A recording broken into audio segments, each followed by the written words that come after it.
जय माता दी दोस्तों, जय श्री हरि। स्वागत है आपका हमारे YouTube चैनल अभव्या वर्ल्ड में। दोस्तों, आइए आज की इस वीडियो में हम एक प्रचलित कथा के माध्यम से जानते हैं भाद्रपद मास के शुक्ल पक्ष में पड़ने वाली गणेश चतुर्थी के दिन चांद को क्यों नहीं देखना चाहिए और क्यों इसे कलंक चतुर्थी के नाम से भी जाना जाता है। भाद्रपद शुक्ल चतुर्थी के दिन चंद्र दर्शन वर्जित होता है। इस दिन चंद्र के दर्शन करने से मिथ्या दोष अथवा मिथ्या कलंक लगता है। एक बार कुबेर जी ने भगवान शंकर तथा माता पार्वती जी के पास भोजन का आमंत्रण लेकर कैलाश पर्वत पहुँचे। वे चाहते थे कि शिव जी तथा पार्वती जी उनके महल आकर उनके यहाँ भोजन करें, लेकिन शिव जी कुबेर के आमंत्रण का कारण समझ गए। वे जानते थे कि कुबेर केवल अपनी धन संपत्ति का दिखावा करने के लिए उन्हें महल में आमंत्रित कर रहे हैं। इसीलिए उन्होंने कुछ महत्वपूर्ण कार्य में व्यस्त होने का कारण बताते हुए आने से मना कर दिया। पार्वती जी ने भी कहा कि यदि उनके स्वामी नहीं जा रहे तो हम भी अकेले नहीं जा सकते। ऐसे में कुबेर दुखी हो गए और भगवान शिव से प्रार्थना करने लगे। तब शिव जी मुस्कुराकर बोले कि यदि आपको हमारी सेवा ही करनी है तो आप मेरे पुत्र गणेश को साथ ले जाएं। गणेश आपको सेवा का पूर्ण मौका देंगे। अंत में कुबेर गणेश जी को ही ले जाने के लिए मान गए। गणेश जी ने कुबेर के महल में पेट भरकर भोजन किया। कुबेर ने गणेश जी को खूब मिष्ठान खिलाए, लेकिन इतनी मिठाइयाँ खाने के बाद भी उनका मन नहीं भरा और वे सोचने लगे कि यहाँ से निकलते समय वे कुछ मिठाइयाँ अपने ज्येष्ठ भ्राता कार्तिकेय के लिए भी ले जाएंगे और कुछ स्वयं भी खा लेंगे। गणेश जी ने बहुत सी मिठाइयों को अपनी गोद में रखा और अपने मूषक पर सवार होकर चलने लगे। तभी गणेश जी के मूषक ने मार्ग में एक सर्प देखा और वह भय से उछल पड़ा। इस कारण गणेश जी अपना संतुलन खो बैठे और नीचे गिर पड़े। परिणाम स्वरूप उनकी सारी मिठाइयाँ भी धरती पर बिखर गई। गणेश जी अपनी मिठाइयों को एकत्रित कर ही रहे थे कि उन्हें हंसने की आवाज़ सुनाई दी। उन्होंने यहाँ वहाँ देखा तो उन्हें कोई दिखाई नहीं दिया, लेकिन जैसे ही उनकी आंखें आकाश पर पड़ी तो उन्होंने चंद्र को हंसते हुए देखा। गणेश जी विचार करने लगे कि उनकी मदद करने के स्थान पर चंद्रमा उनका मजाक बना रहा है। चंद्रमा को हंसते देख गजमुख को बड़ा क्रोध आया। उन्होंने चंद्रदेव को तुरंत श्राप दे दिया, हे चंद्र, अब तुम किसी के देखने योग्य नहीं रह जाओगे, और यदि किसी ने तुम्हें देख लिया तो वह पाप का भागी होगा। ऐसा कहकर गजकर्ण वहाँ से चले गए।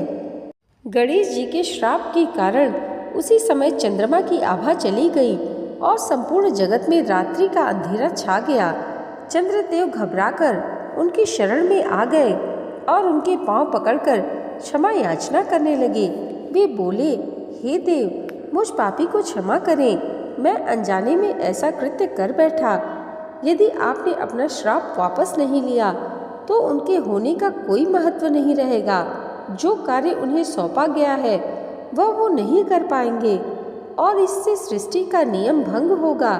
हे देव, अतः मुझे क्षमा करें। फिर गणेश जी ने भी स्थिति देखी तो उनका क्रोध शांत हुआ। उन्होंने कहा, चंद्रदेव, आपको अपनी गलती का भान हुआ, यह अच्छी बात है, किंतु दिया हुआ श्राप वापस नहीं हो सकता, ये आप भी जानते हैं। हाँ, इसका उपाय किया जा सकता है। अतः श्राप के अनुसार तुम्हारी आभा खो जाएगी, किंतु माह में केवल एक दिन। इसके बाद तुम धीरे धीरे अपनी पूर्ण आभा वापस पा लोगे और जो सुंदरता खोने का श्राप है उसके कारण तुम पूर्णतया अपना रूप नहीं खोओगे, किंतु तुम्हारे चेहरे पर कुछ दाग रह जाएंगे जो तुम्हें तुम्हारी गलती की याद दिलाते रहेंगे। गणेश जी की कृपा से चंद्रदेव प्रसन्न हुए और उनका आभार प्रकट करने लगे, किंतु गणेश जी ने कहा कि मेरा ये श्राप मैंने कम अवश्य कर दिया है, किंतु तुमने जो मेरा अपमान किया है उसके कारण मैं दुखी हूँ।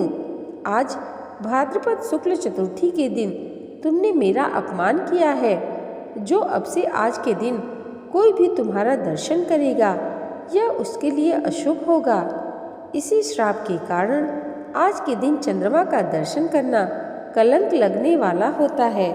कहीं कहीं इस दिन लोग चांद की ओर पत्थर उछालते हैं, इसलिए इसे कलंक चतुर्थी अथवा पत्थर चौथ के नाम से भी जाना जाता है। दोस्तों, भाद्रपद मास की गणेश जन्म चतुर्थी के दिन चंद्र दर्शन निषेध किया गया है, किंतु अनायास चंद्रमा दिखाई देने पर किसी भी प्रकार का कलंक दोष लगने का भय बना रहता है। यदि भूल से भादो चौथ का चंद्रमा दिख जाए तो श्रीमद् भागवत के 10वें स्कंध 56-57 के अध्याय में दी गई श्यमंतक मणि की चोरी की कथा का आदर पूर्वक श्रवण करना चाहिए।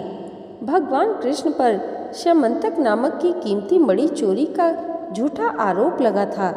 झूठे आरोप में लिप्त भगवान कृष्ण की स्थिति देख के नारद ऋषि ने उन्हें बताया कि भगवान कृष्ण ने भाद्रपद शुक्ल चतुर्थी के दिन चंद्रमा को देखा था, जिसकी वजह से उन्हें मिथ्या दोष का श्राप लगा है।